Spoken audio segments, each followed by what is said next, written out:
Series combination में हम लोग क्या देखते हैं कि हमें 3 रजिस्टर के बारे में हम लोग देख रहे हैं।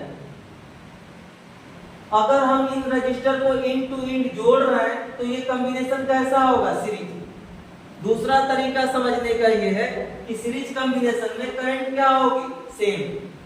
करंट का डिस्ट्रीब्यूशन नहीं होगा। जो करंट इसमें जाएगी वही करंट इसमें जाएगी, वही करंट इसमें जाएगी। लेकिन पोटेंशियल डिफरेंस इस रजिस्टर के क्रॉस V1, इस रजिस्टर के क्रॉस V2, इस रजिस्टर के क्रॉस V3, और ये पोटेंशियल अप्लाइड कौन कर रहा है, बैटरी। अब R इक्विवेलेंट का मतलब क्या है, R इक्विवेलेंट का मतलब ये है कि इन तीनों को हटाकर कितना एक ही लगा दे रजिस्टर जो इनको क्या करे, इनके इक्विवेलेंट वर्क कर दे। तो मैंने इनको रिप्लेस कर दिया किससे, R इक्विवेलेंट से। बैटरी वही लगाया, करंट वही भेज रहा है।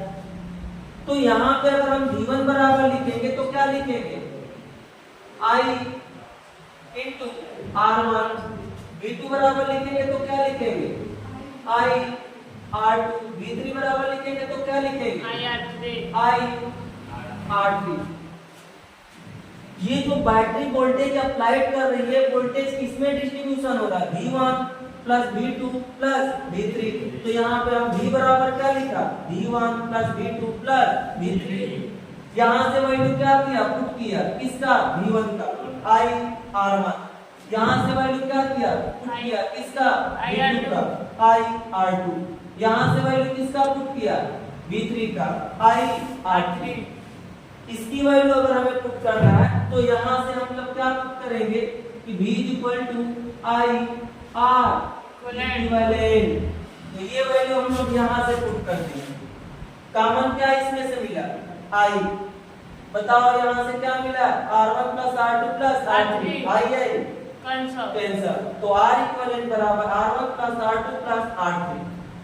तो सीरीज कॉम्बिनेशन में अगर हमें R इक्विवेलेंट निकालना है तो सिंपली हम लोग क्या कर देंगे, ऐड कर देंगे।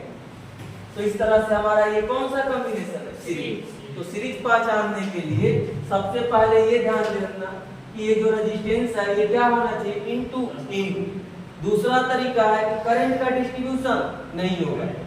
जो करंट इसमें फ्लो करेगी वही इसमें फ्लो करेगी, वही इसमें फ्लो करेगी। अगर ऐसा कॉम्बिनेशन है तो हम लोग क्या बोलेंगे, सीरीज। और सीरीज कॉम्बिनेशन के लिए हमेशा R इक्विवेलेंट बराबर R1 plus R2 plus R3।